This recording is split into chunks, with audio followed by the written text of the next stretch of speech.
evening, Milo Pierwola is a really high-energy personality and always up for a personal challenge. Milo is an alum of Rutgers, Rutgers undergrad, and Rutgers Law School. After going corporate for a couple of years, he decided to chuck that and take a different path that will allow him to stoke his passions for outdoor adventure as a full-time career. So after spending an afternoon with Milo hiking through the Eco Preserve this past fall, sharing stories about outdoor wilderness trips, I thought other outdoor-minded folks here at Rutgers would really enjoy hearing and be interested in hearing about his experiences on how to plan and organize and lead challenging expeditions. So one, I want to thank Jesse from the Go Outdoors program for hosting us this evening, and the Outdoors Club and all the other clubs here this evening. And so Milo, let's welcome back to Rutgers.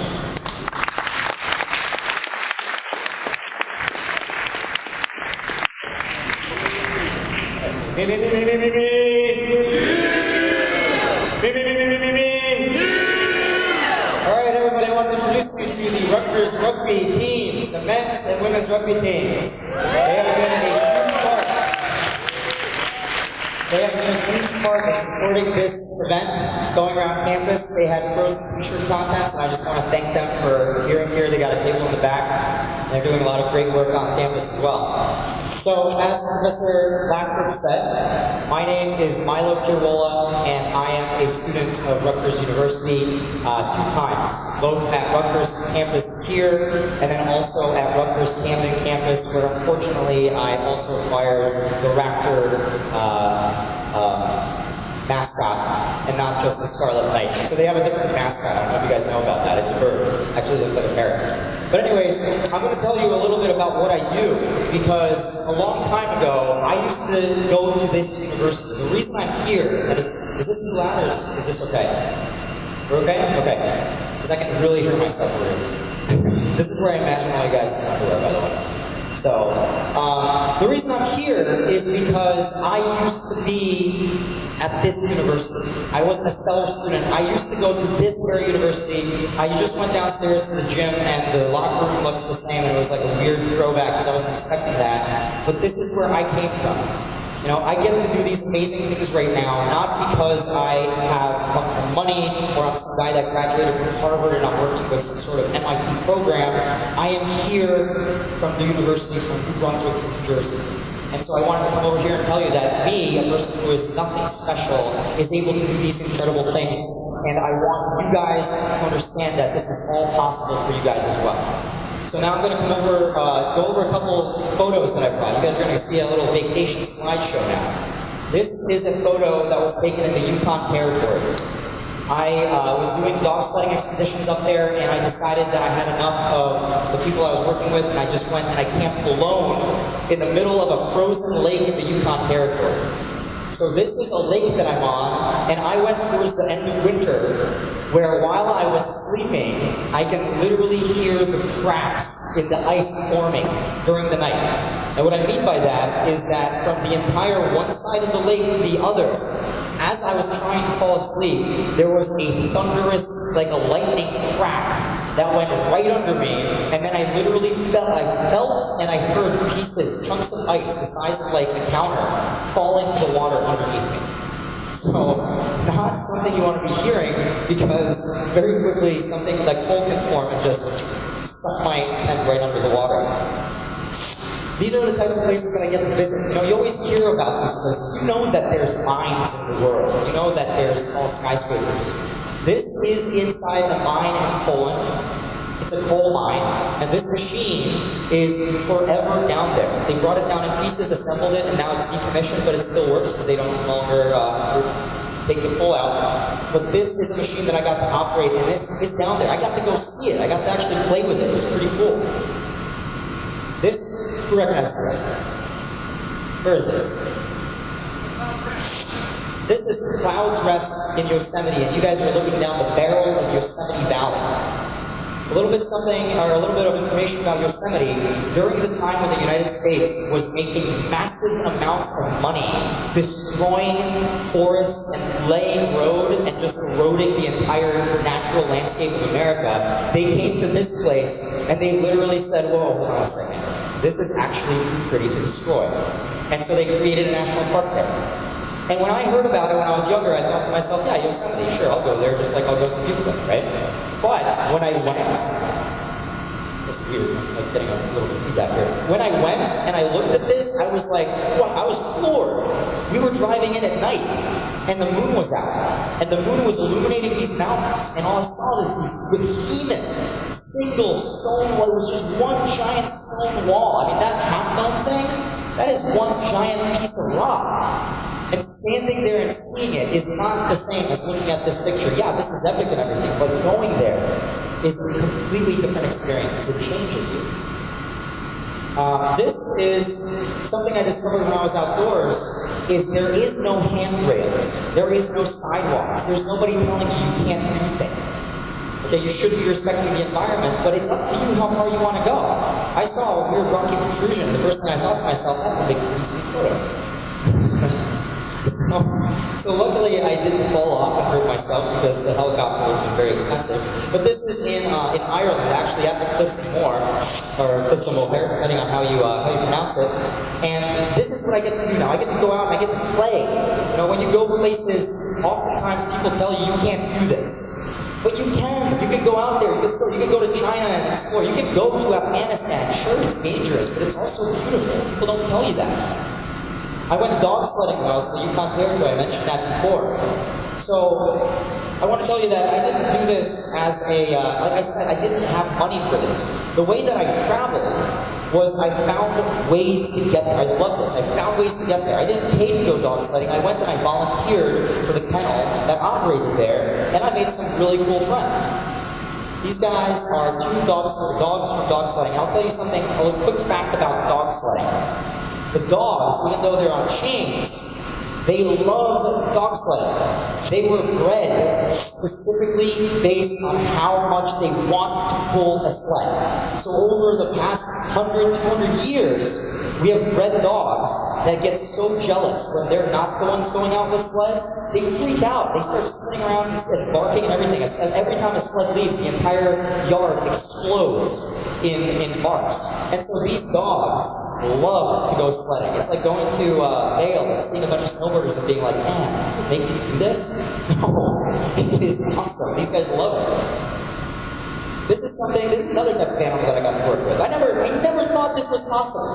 I sat at your seats, and I looked at what was available on campus, and I saw Alexander Library, I saw the gym, sometimes I went to a football game and went tailgating, and then there's apparently a zoo down at the river park, right? How many people have been there? Wow, that's a lot more than I was expecting, because I didn't go there. But I ended up going out in the mountains. I didn't think this was possible. I didn't think you could still go horseback riding, and this is the same happened. And that's Lizzie over here that joined us. This dog ran the entire time at our side as we were going through, and they gave me a gun.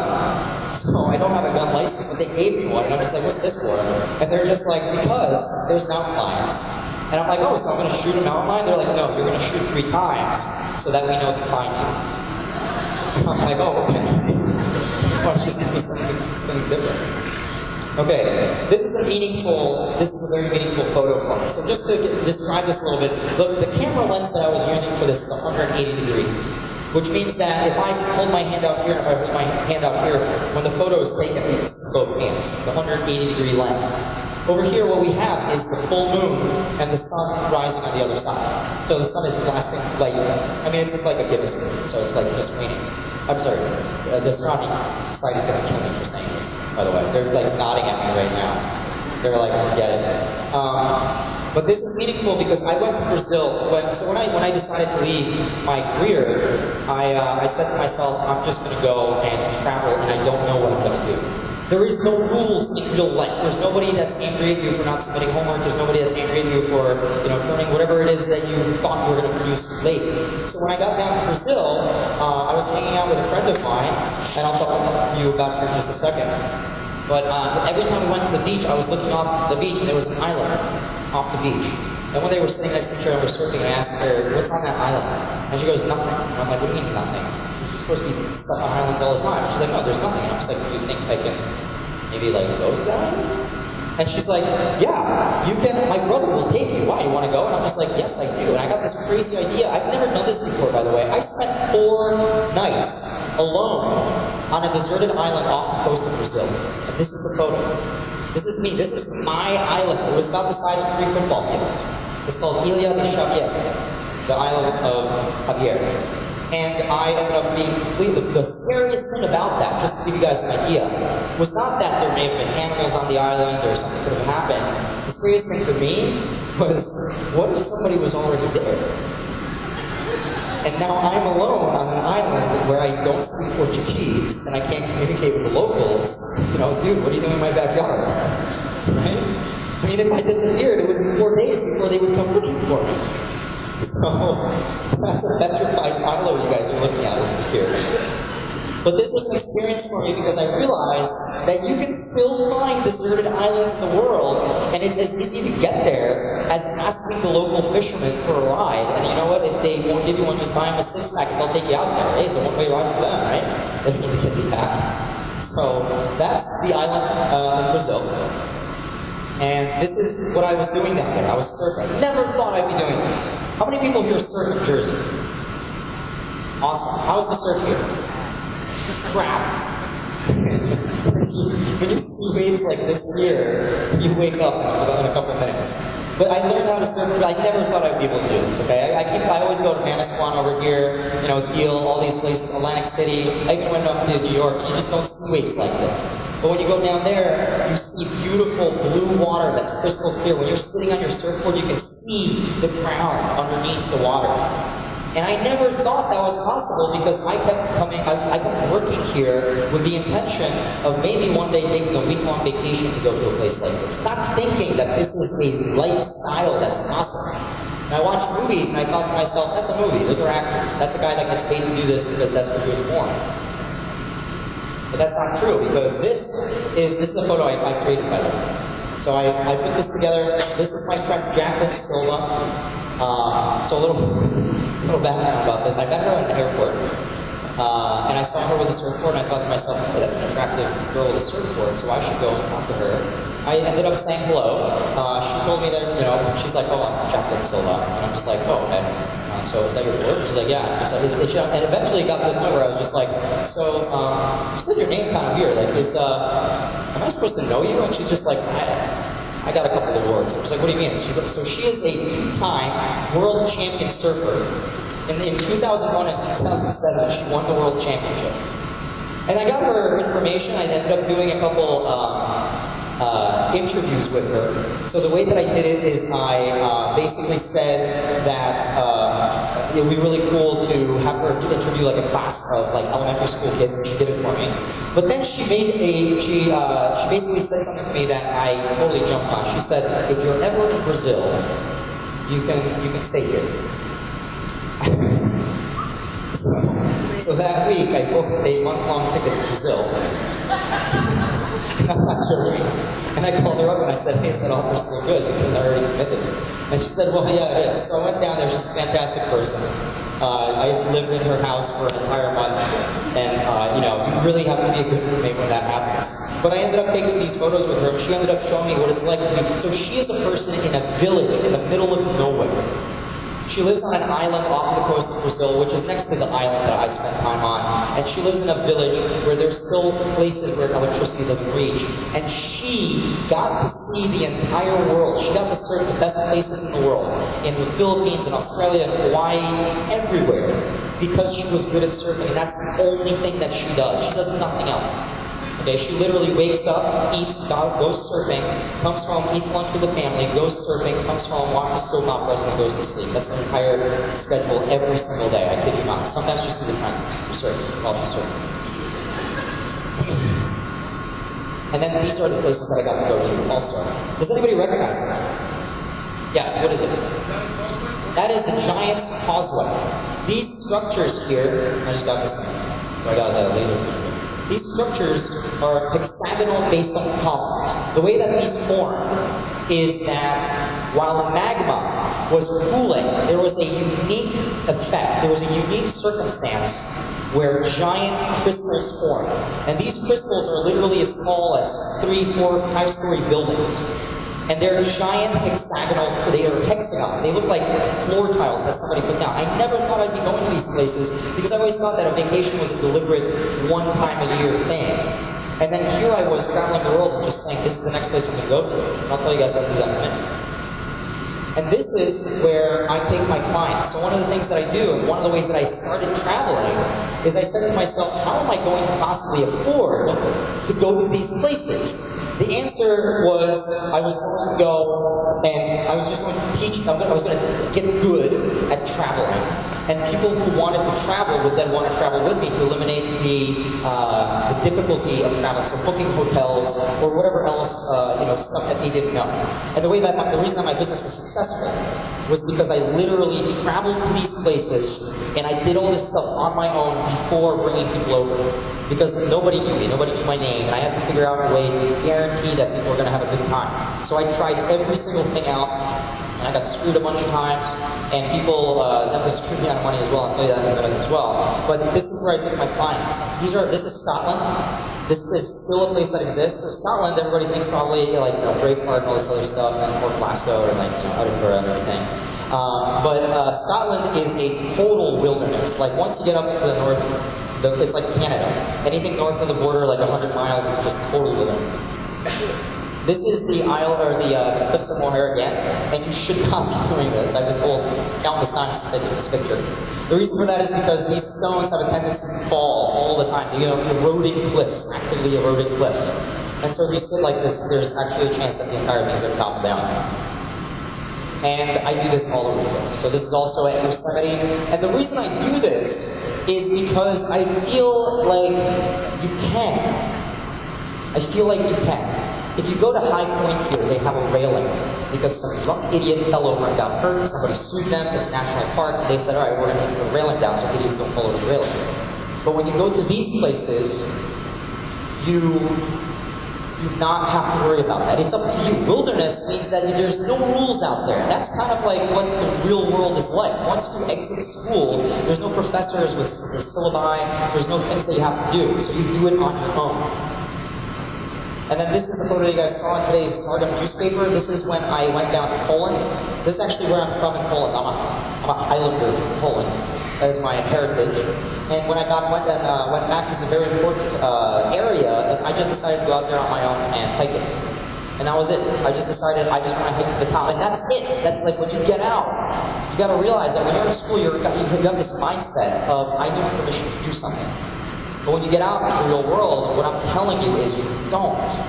You can create the opportunity for yourself to do it as long as you say to yourself, that's what I want to do and nobody's going to stop me.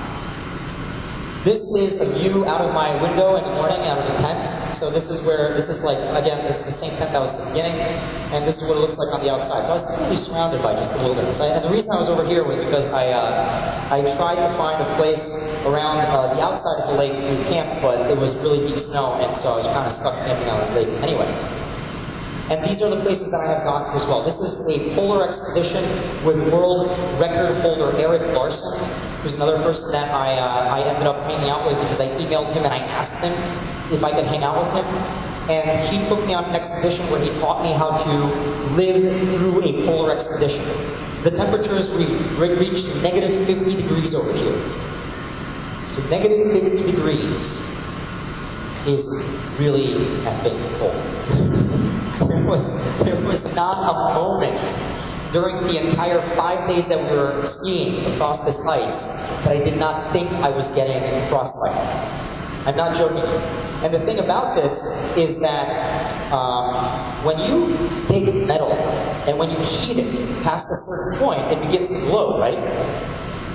And what happens if you take that glowing metal and you touch it to your skin? It burns. When you are in negative 50 degree temperatures and you take metal that has reached negative 50 degrees and you touch it to your skin, the metal is so cold it literally crystallizes the water in your cells and it burns your skin just like you would get burned if you were putting a hot piece of metal against your skin. So that's the type of environments that still exist on Earth. This is like an alien planet. We were out here, and the reason that this guy's standing there looking out there is because he's thinking, what, where am I? This is just nothing. You know, this is like a crazy like fiction novel that you're reading. But these places are exciting. This is Canada next to Winnipeg. I took a bus there. Okay, it took me a couple days, but so I got a medal from Greyhound because I traveled 10,000 miles on their buses in 3 months. I literally crossed the entire continent of America across and then again up in order to get to Whitehorse, and that's why they sent me a medal. Greyhound. And these are the fantastic places you get to see. If any of you guys have ever taken walks around the river at night after you guys were partying or anything like that, you know that you see places in a different light. This is under the full moon. These are our tents at the back over here. This is with Eric Larson doing the expedition training. Everybody else would go to sleep, and you just can't sleep. It's just cold. So you're hugging a Nalgene bottle against you that's got boiling water in it, and you're praying that you're not going to get frostbite because you're so far away from everywhere. And I just decided I'm just going to walk around to warm up. But this is also what you get to see. So these are the Northern Lights. These are the Northern Lights in the Yukon Territory. When this came out, this was a spectacular show. I mean, I'll show you in a second. But this was, I immediately grabbed everybody that was with me. We went outside, we started a fire, and we ate moose meat on sticks. Okay, this is probably the most Canadian picture ever. The only thing it's missing is maple syrup and a mountain. But this is exactly what is happening today, right now in Iceland. You see this all the time. If you have some sort of Instagram feeds, that by the way, you guys should totally check my Instagram, ESP Hunters. And this is the kind of stuff you see. So if the lights were dimmer, so this is real. This literally made me reevaluate my entire life. When I got to see this, I actually went north to find the Northern Lights. Because I thought to myself, the Northern Lights, yeah, okay, you know, I think that's a camera trick. No joke, I think it's a camera trick. Because cameras pick up a lot of light that you don't see. And what you do is you tweak the whatever bars, and you see a bunch of like infrared light or whatever else, you know. So I thought to myself, people take photos and they put these all cool, you know, these different effects in there. I'm getting a little feedback here. So they put these little cool effects in there. But what happened when I got up there is this literally happened. Now I've been to Burning Man. Who knows who Burning Man is here? Or what Burning Man is? It's a giant festival in the desert where a bunch of people go out, they create pyrotechnics, giant vehicles made, like if you guys need to see some like photos of Burning Man, and they take lasers and they create light shows that span an entire dry lake bed in the desert. And they have massive light shows that shine over this desert while they're pumping techno music because it's like ultra and everybody's having fun. It's a giant festival. I saw that, and when I saw this, it does not compare. The entire visible atmosphere, everything that you were looking at, instead of clouds, was filled with a glowing gas that was waving so fast that if a plane was flying and it was waving, it would have moved faster than a plane. And it was all different colors. You can see over here, sort of, there's reds, yellows, there's greens, there's blues, there's violets, and it was nuts. I was literally out there alone, because at this time everybody else left. They had enough moose meat. And I was out there on my own, and I was literally dancing and singing and laughing to myself because I could not believe that this was real. Like fairy tales, okay, are actually like, I believe this is magic because we still cannot predict it. My threshold for what is magic and what is not, or what science can explain is, if we can predict it, then we understand it. We do not understand this, we can't predict it yet. To me, the Northern Lights are magical, and every time I've seen them, I always stare at them like it's a religious experience. And this is where I realized that this is our life. This is your life, okay? I am going to the edges. I am tasting the edge of the infinitely inhospitable universe. Because everything outside of our atmosphere will kill you. Everything underneath our ground will kill you. Everything in the water will kill you.